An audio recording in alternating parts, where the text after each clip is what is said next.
Hoy nos compartirá su conocimiento sobre las vías de comunicación en la selva, en el eje temático de vialidad.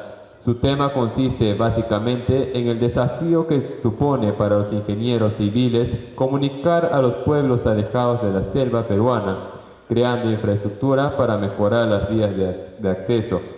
Un tema que sin duda es de gran relevancia para todos nosotros en el ámbito de la ingeniería civil. Sin más preámbulo, por favor, demos una cálida bienvenida al Magíster Eleuterio Pérez Sagástegui. Fuertes aplausos.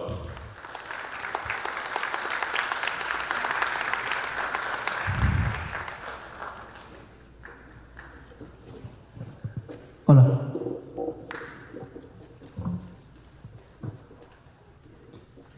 Hola, buenas tardes, alumnos.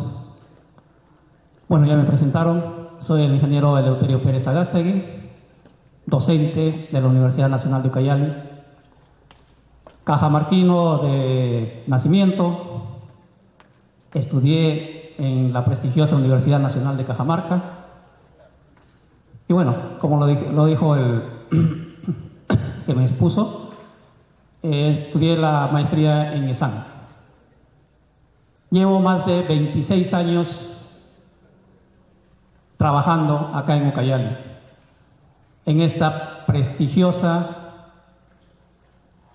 región que nos acoge a muchos profesionales que venimos de diferentes lugares del Perú, así como ustedes vienen. Por eso es que el tema, las carreteras en la selva, un reto para los ingenieros civiles del Perú, de todos los departamentos. Acá tenemos ingenieros de Ayacucho, de Ica, de Cajamarca, de Lima, de diferentes lugares del país que hemos venido a hacer patria acá en la selva. Pero hacer las cosas bien, ver las necesidades que tiene la selva y nuestros conocimientos, volcarlos a satisfacer esas necesidades.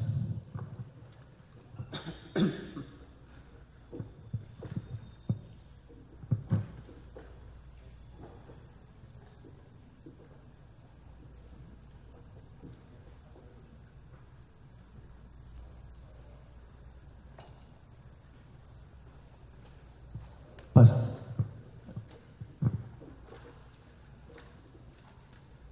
En la mañana estuve de jurado de importantes temas de alumnos de 4, 3 eran de la UNI, uno de una institución privada. Importantes temas. 2 eran temas de inteligencia artificial. Definitivamente, como les recomendé a los alumnos, vamos de la teoría, vamos a la práctica.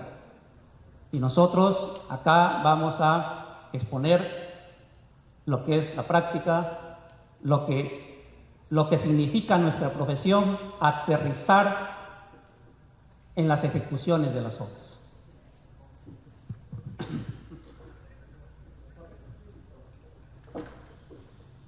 Ok, vamos a ver diferentes temas. Primeramente, como ya les dije, las carreteras en la selva, tanto la construcción como las necesidades son diferentes a la costa y a la sierra. Eso hay que tenerlo en cuenta. Vienen ustedes de diferentes partes, sobre todo de la costa y la sierra. Seguramente también vienen de Tarapoto, de Madre de Dios, de la selva de Cajamarca. Entonces, vamos a ver en qué consiste, por ejemplo, la participación del ingeniero civil. El ministro de Transportes, ¿qué profesión debe tener? Debe ser ingeniero civil, ¿no es cierto? Yo fui director de transportes. Me antecedió un abogado de director de transportes. Y le acababan de engañar al abogado. Hacían mejoramientos de carreteras con una pala, una carretilla, y venían y cobraban 200, 300 mil soles. Cuando yo ingreso como director de transportes, le digo: oye, compadre, ¿qué estás haciendo? No, ingeniero, estoy mejorando la carretera. No, compadre, acá me meten maquinaria. No, que como el anterior me pagaba, yo no te voy a pagar. Así de pequeño es el ejemplo, pero igual tiene que ser el ministro, ¿verdad? Al ministro de Transportes, un ingeniero civil, no le engañan. A mí no me engañaban cuando era director de Transportes.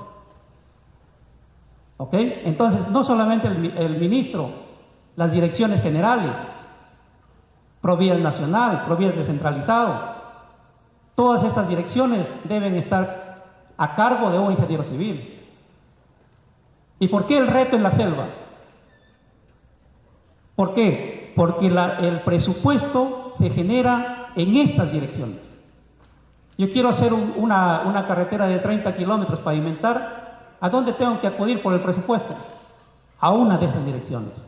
Quiero hacer mantenimiento de 200 kilómetros de carretera, la carretera Federico Basadre, por la cual ustedes han venido, se han venido por tierra.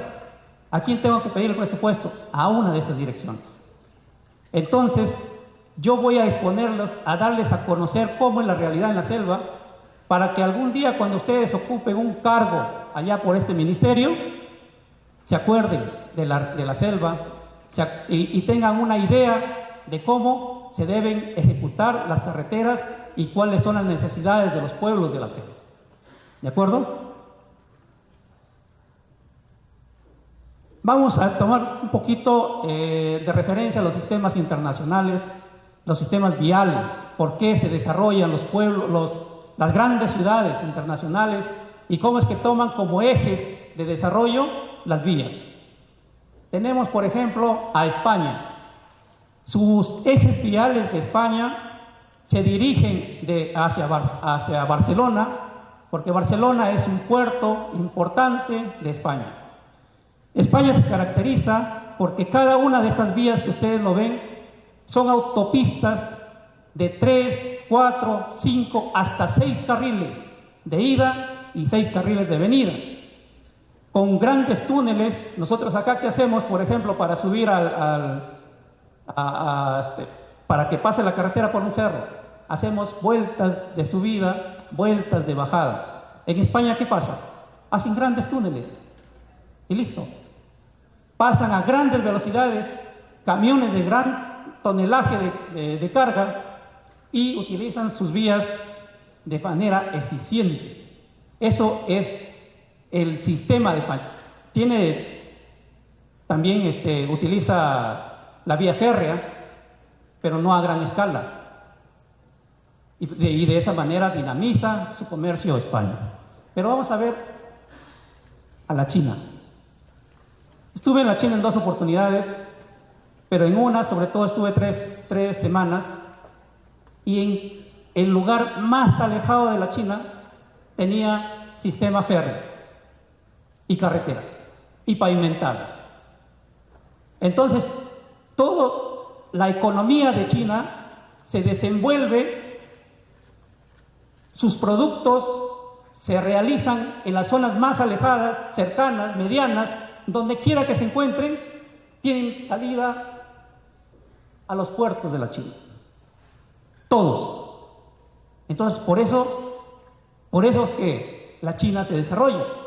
Hace más de 20 años, aproximadamente, se tomaron 5 ejes, se propusieron los chinos, 5 ejes de desarrollo. Y uno de los ejes de desarrollo fue hacer el sistema vial como lo vemos acá en este mapa. Entonces, la importancia de la transitabilidad de productos que generan los chinos para traerlo a los puertos y lanzarlos al mundo, uno de los ejes de desarrollo es la transitabilidad férrea y la transitabilidad a través de carreteras. ¿Qué más tenemos que rescatar? En la China trabajan de la mano el Estado y la empresa privada. Nosotros estuvimos una semana en la Universidad de Beijing o Pekín. ¿Y qué creen que lo que más me impactó? Una facultad de investigación, con su decano, con sus profesores investigadores, los alumnos definitivamente, pero una facultad completa, con su propio presupuesto y con todo lo que necesite hacer investigación, una facultad completa. Nosotros muchas veces en nuestras universidades no tenemos ni un área de investigación. Entonces es por eso que se desarrolla la China. ¿Ok? Por eso que está en los niveles más avanzados de desarrollo a nivel internacional.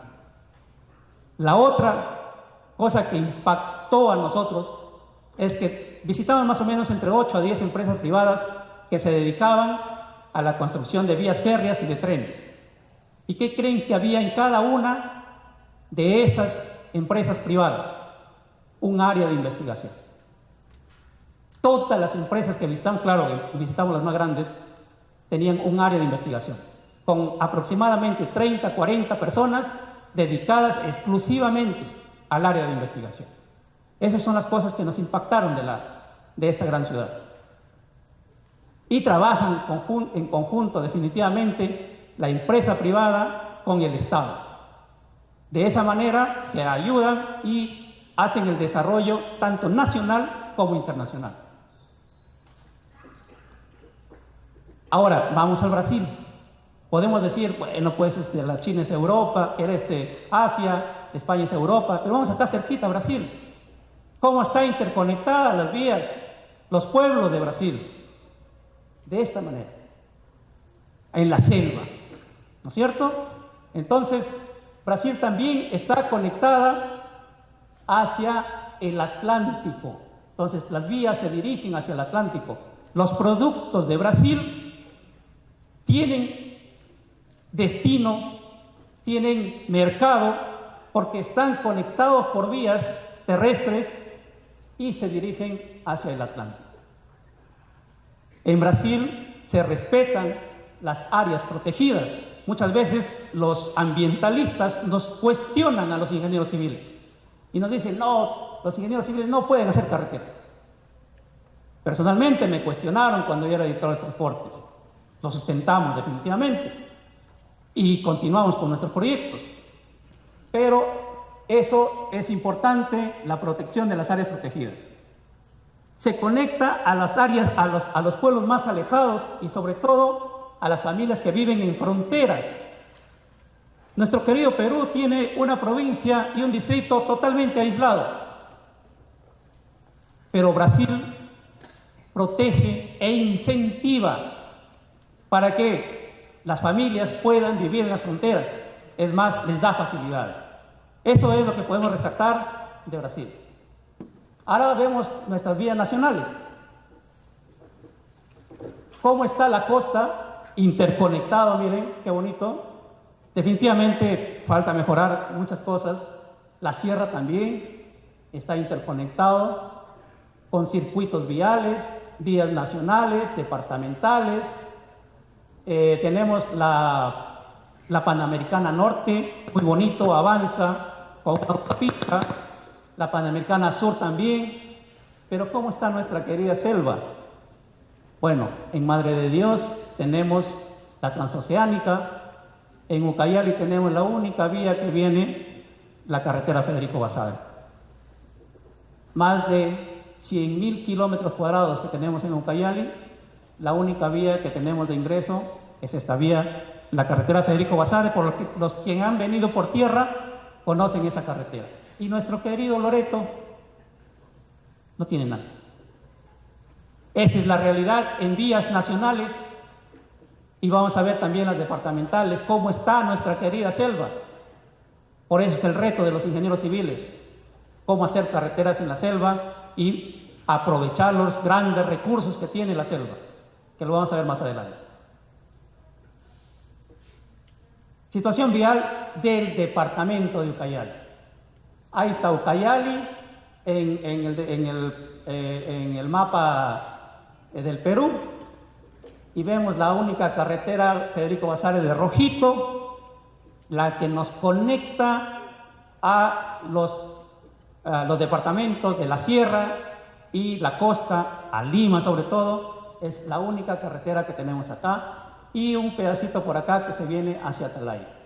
Los que están con línea verde son vías departamentales que suman más o menos 235 kilómetros para 100.000 kilómetros cuadrados de área que tenemos en Ucayali.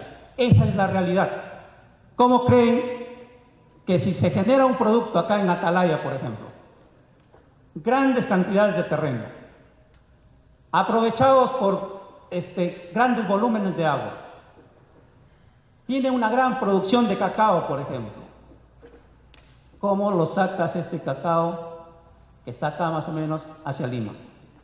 Si con 1 o 2 días de fuerte lluvia se malogró la carretera, ¿qué hacemos? ¿Cómo lo aprovechamos? Ese es el problema, ¿ok? Ese es el problema que tenemos acá en Ucayali. Entonces,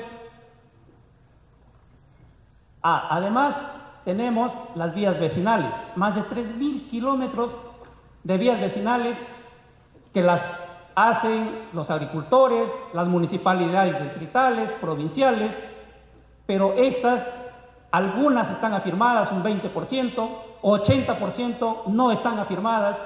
Viene la lluvia y acá la lluvia es constante, de los 12 meses por lo menos 10 meses llueve.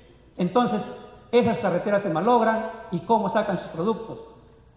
La tierra es fértil, los productos son buenos, las cosechas son buenas, pero los productos no salen al mercado. Esa es la realidad. Y como vemos acá, mírenme, de todo lo que yo les estoy comentando, todas estas carreteras deberían ser pavimentadas. ¿Cuánto trabajo para los ingenieros civiles? ¿No es cierto? Por eso es que yo vengo de Cajamarca. 3 meses vine a quedarme para la residencia de una pavimentación y ya voy 26 años. Imagínense. Ustedes miran, ¿por qué no te regresas a Cajamarca? Porque hay trabajo, pues. Bueno, hay otras bondades, ¿no? Pero, claro, las ucayalinas son bonitas, ¿sí o no? Por supuesto. Esa es una de las muy buenas bondades por las cuales uno se queda en Pucallpa. ¿Ok? El que diga que no, levante la mano. Ahora yo les pregunto, ¿ustedes sabían que el Perú, al menos de lo que yo conozco, tiene una provincia completa y un distrito completo que está totalmente aislado de Pucallpa y de cualquier otra ciudad del país? Una provincia completa. Esta provincia es Purús, que está acá, y este distrito es Breu. El transporte en la selva, acá en la región Ucayali, en Loreto, en Madre de Dios, el mejor transporte es vía terrestre. En segundo lugar, la vía acuática. Y en tercer lugar, donde ya no hay carretera y no hay río, es la vía aérea. Pero la vía aérea es cara, la vía acuática también, y la vía terrestre es la mejor. Pero estos ríos, estos benditos ríos, el río Purús y el río Breu, se van al Brasil. No salen hacia Pucallpa, ni a Atalaya, ni a otro distrito de la región. Se van al Brasil. Y entonces, ¿cómo nos comunicamos con Purús? ¿Cómo nos comunicamos con Breu? ¿De qué manera? No hay manera. La única comunicación es vía aérea. Pero vía aérea es caro, ¿no es cierto? Un producto que cueste acá 5 soles, allá te cuesta 6 a 7 veces. Te costaría 30 soles, 35 soles. La bolsa de cemento, que acá cuesta aproximadamente 30 soles, allá cuesta 170 soles, 180 soles. Y un producto alimenticio igual. Entonces, ¿cómo sacamos del aislamiento a estos pueblos alejados que son nuestro Perú? Son de todos nosotros, no solamente de Ucayali. Es de nuestro querido Perú, de todo nuestro Perú. Es una zona de frontera y por las cuales no está comunicado. ¿Ok? Entonces, como les digo, la única manera de ir a Purús es vía aérea. Los productos son caros. Queremos hacer una construcción de una carretera en Purús. Queremos hacer la construcción de un hospital en Purús. ¿Cuánto nos cuesta? 3 a 4 veces más de lo que cuesta una obra acá en Pucallpa y por lo menos 6 o 7 veces más de lo que cuesta una obra en Lima. Entonces, ¿qué hacen los gobiernos?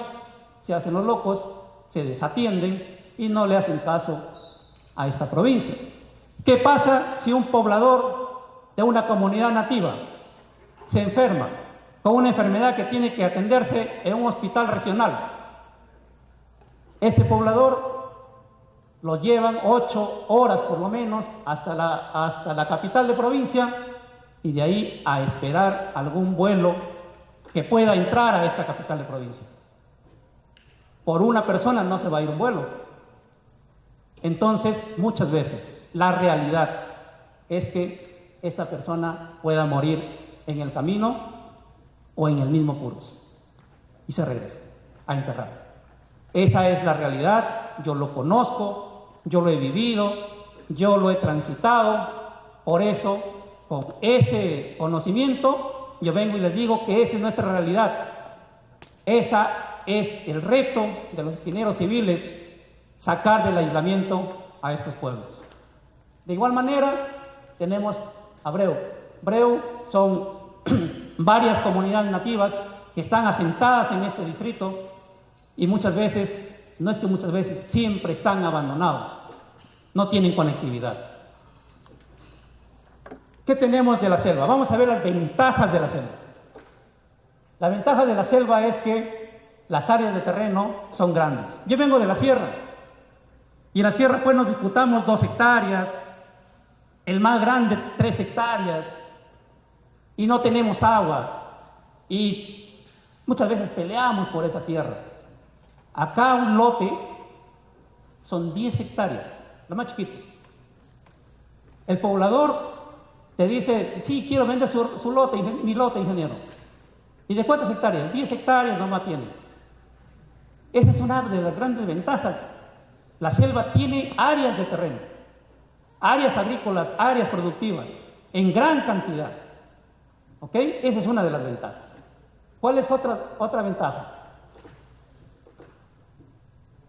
El recurso hídrico. Donde vayas en la selva vas a encontrar un río, una quebrada, una laguna.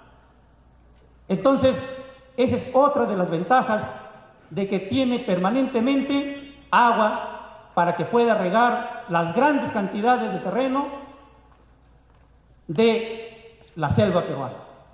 ¿Ok? ¿Cuál es otra de las ventajas? Las lluvias son permanentes. Acá tú siembras cacao, siembras palma, plátano, maíz y no riegas. ¿Por qué? Porque llueve permanentemente.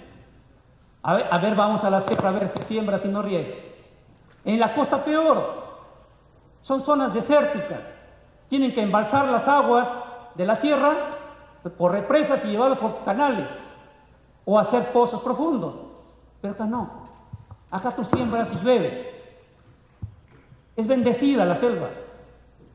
Tenemos terreno, tenemos ríos y tenemos lluvia permanente. Entonces, esos son recursos que el gobierno debe aprovecharlos. Tenemos productos, por ejemplo, la palma aceitera. Más de 50.000 hectáreas de palma aceitera sembradas acá en la región Ucayali. Terreno en cantidad, no riega y lo único que tiene que hacer es su mantenimiento. Tenemos el cacao, más de 20.000 hectáreas de cacao sembradas en la región Ucayali. Tenemos el plátano es bendecido, en cualquier comunidad que uno vaya encontramos plátano y pescado. Por eso es que las comunidades, los pueblos que viven en la selva se alimentan permanentemente. No les falta el plátano, no les falta el pescado. Y también se está viniendo las piscigranjas, ¿no es cierto? Este es el paiche, esto es real. Este paiche de ese tamaño es real. Lo encontramos en ríos silvestres, pero también lo encontramos en piscigranjas ya. Entonces miren, ve la ventaja que tiene la selva. Cantidad de terrenos, agua permanente, lluvia permanente. ¿Y por qué no aprovechar esa cantidad esas ventajas que la selva tiene? Pero tiene sus desventajas. ¿Y cuáles son esas desventajas? Las carreteras no están en perfecto mantenimiento. Esta es la carretera Federico Basadre de hace algunos años, más o menos 2017.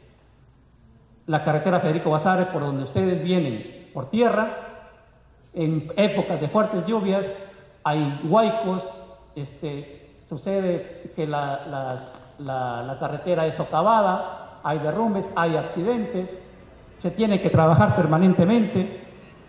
Esta es la carretera principal, la principal carretera, ustedes lo han visto, puros huecos, asentamientos. Entonces, ¿cómo es que los productos que salen de acá de la selva con dirección a Lima, a la costa o a la sierra, tienen estas dificultades? La principal carretera. Ahora vemos las vías departamentales. De igual manera, hay vías, por ejemplo, como esta, donde se inunda. Miren, acá sucede algo. Cuando se va a inspeccionar una carretera, sucede que cuando llueve hay por lo menos 800, 1 kilómetro, 2 kilómetros, está inundado.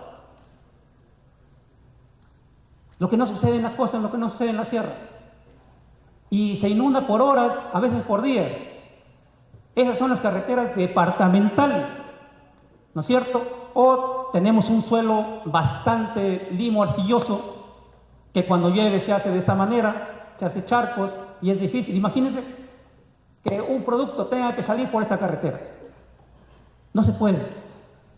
Están descuidadas, están abandonadas muchas veces. En las vías vecinales, de igual manera, las vías vecinales es peor. Ahí los pobladores, muchas veces he encontrado pobladores sacando sus productos a hombro, a veces con acémilas, pero no es posible, ¿no?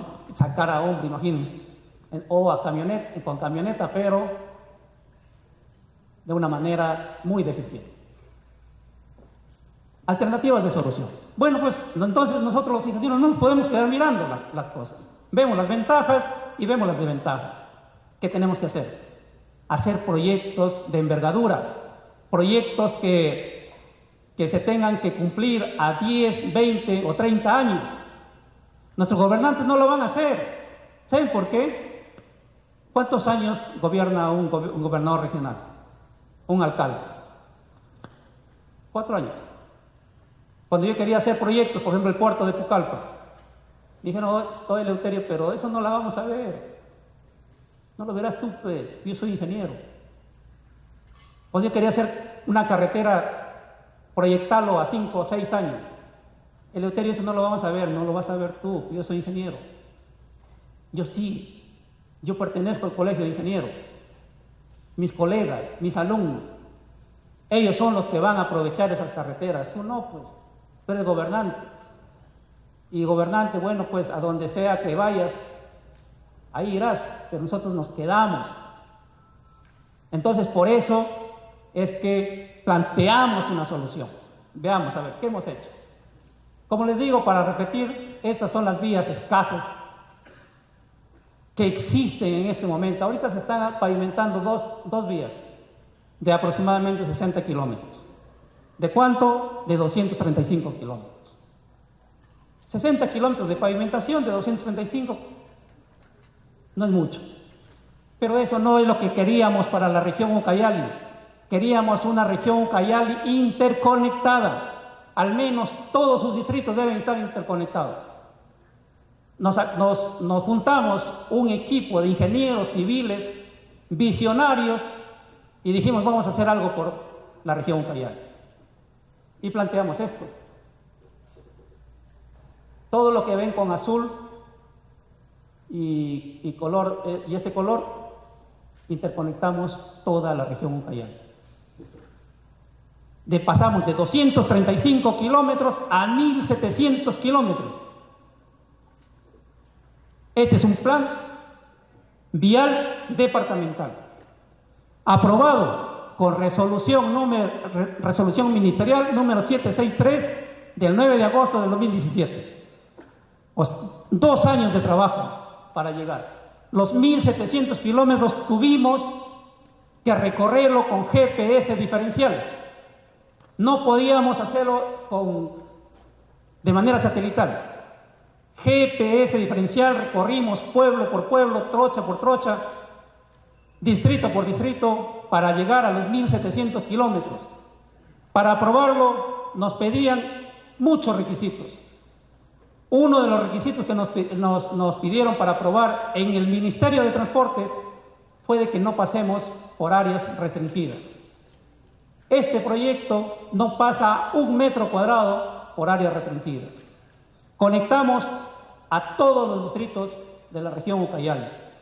Un plan vial departamental que lo hemos dejado en el gobierno regional para que cojan este plan, pidan presupuesto, a 10 años llegar a tener afirmado por lo menos el 80% y a 15 años por lo menos el 50% debería estar pavimentado.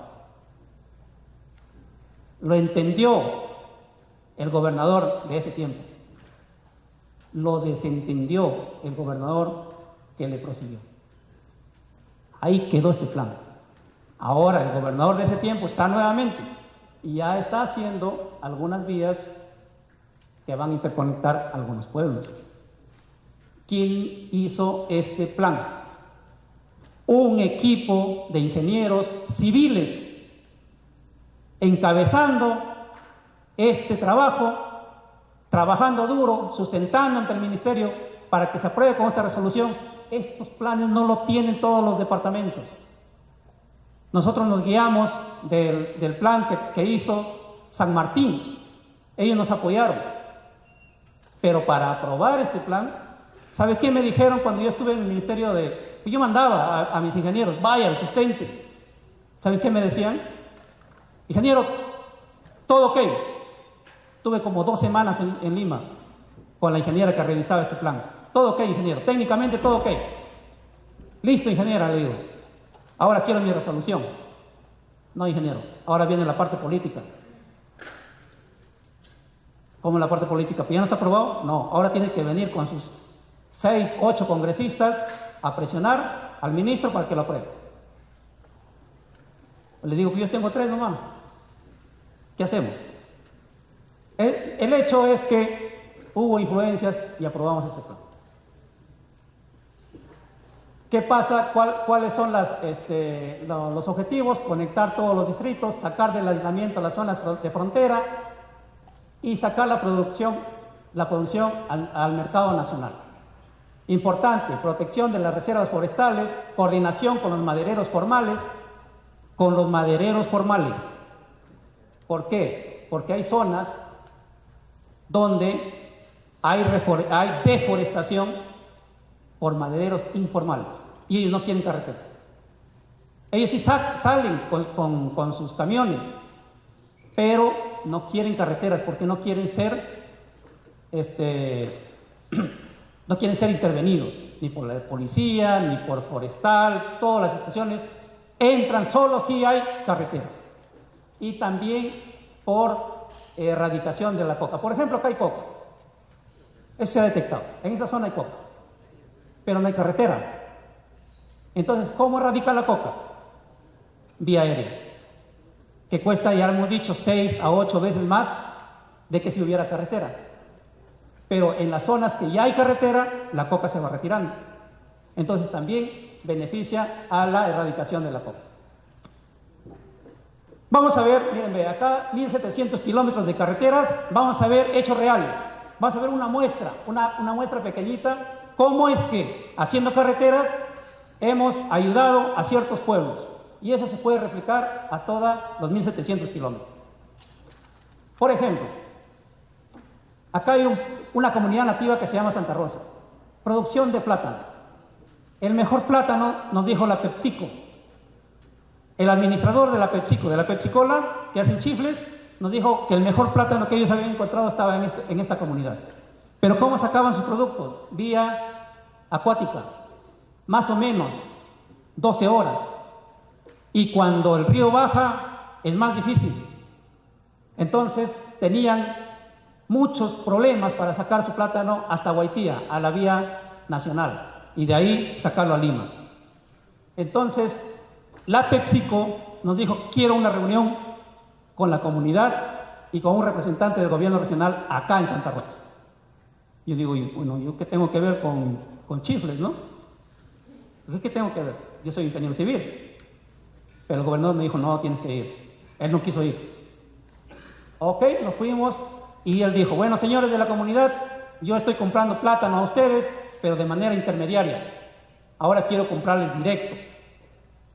Hasta ahí está muy bien, yo estoy de espectador, cruzado de brazos, pero hay otra condición, dijo.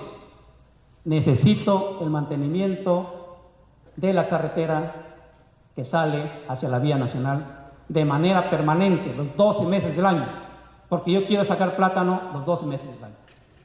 Y ahí me tocaba a mí. Entonces nosotros lo que hicimos es esta carretera. Ya no eran 12 horas, ya eran solamente más o menos 30 kilómetros, 2 horas de camiones con carga, pero bendita sea, no pudimos darle mantenimiento ese año que vino la PepsiCo.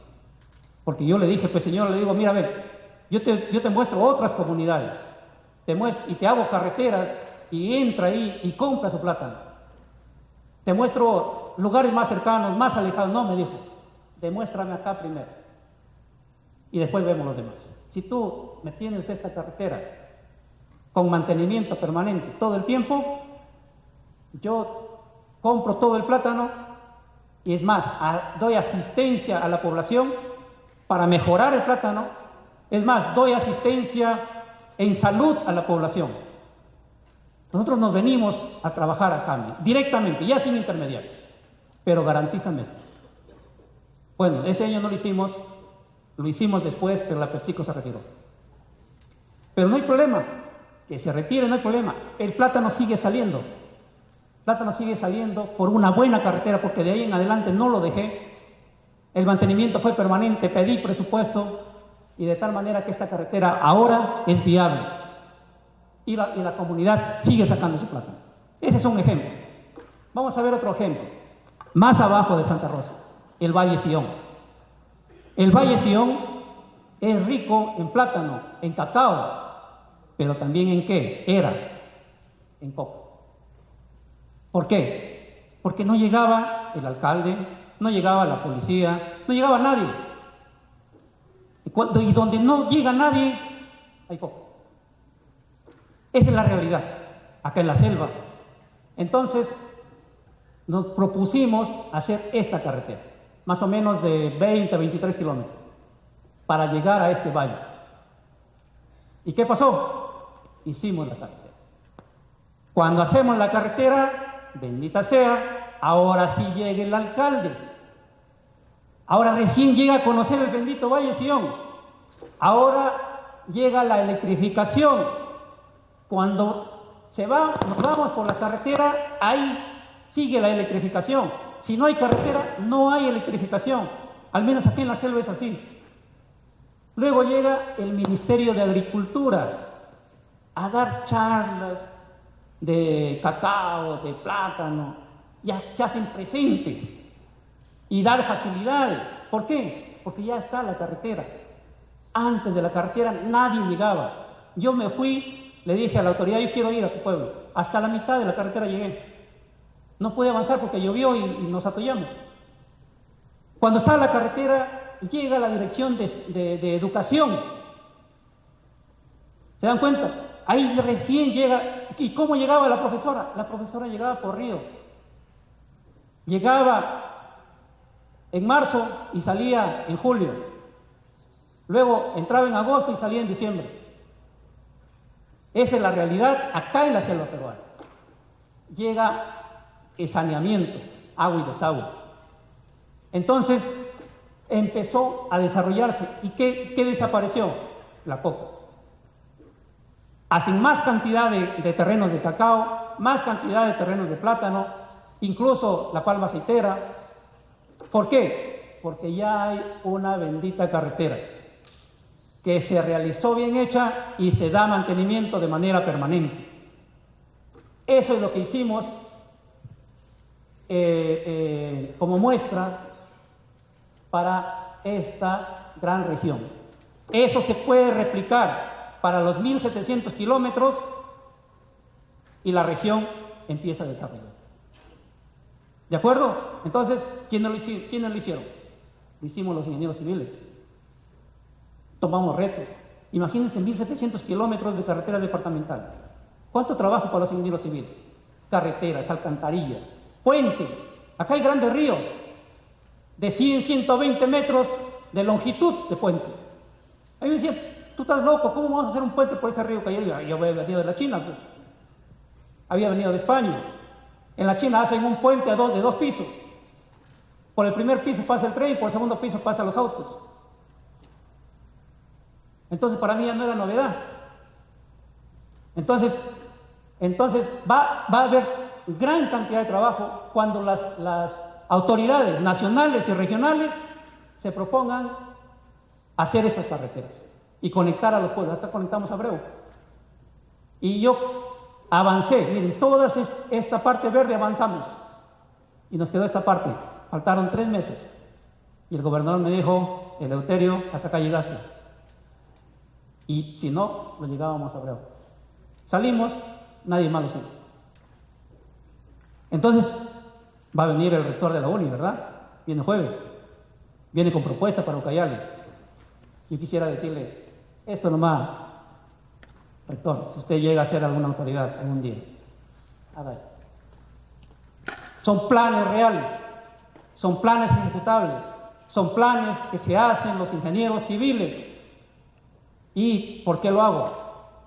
¿Por qué? Por el desarrollo de la región y por el trabajo de los ingenieros civiles. Esto se lo ha expuesto en el ministerio, en el Colegio de Ingenieros, en la Cámara de Comercio, y donde quiera que vaya, lo conozco al revés y al derecho este proyecto. Los candidatos que ya vienen las elecciones quieren que se les explique este proyecto. El problema es que se lo hagan realidad, el problema es que contraten ingenieros en infraestructura, buenos ingenieros, en infraestructura, en las direcciones, en la dirección de transportes, en la dirección de vivienda, en las gerencias, ingenieros que puedan visionar, tener el desarrollo de una región. Así es que esto lo hicimos. Así que algunos, de repente, cuando sean gerentes de infraestructura o directores y quieran hacer un proyecto de desarrollo regional, pueden ver esto. Y si quieren me llaman para asesorarlos, ¿no? En cualquier momento. Finalmente, los ingenieros civiles debemos ser también visionarios, participantes del desarrollo de la región y de nuestro querido Perú. No solamente estemos haciendo grandes cálculos, que es importantísimo, grandes puentes, importantísimo, pero también es importante visionar grandes proyectos para el desarrollo de una región. Así como lo hemos hecho nosotros acá en Ucayali, cuando ustedes ocupen algún cargo en los ministerios, este proyecto tómenlo en cuenta. O cuando estén en su región y ocupen cargos, hagan proyectos como este. Eso yo les aseguro que en poco tiempo Ucayali va a tener un desarrollo porque tenemos un plan bien especificado hecho por los ingenieros civiles. Muchas gracias.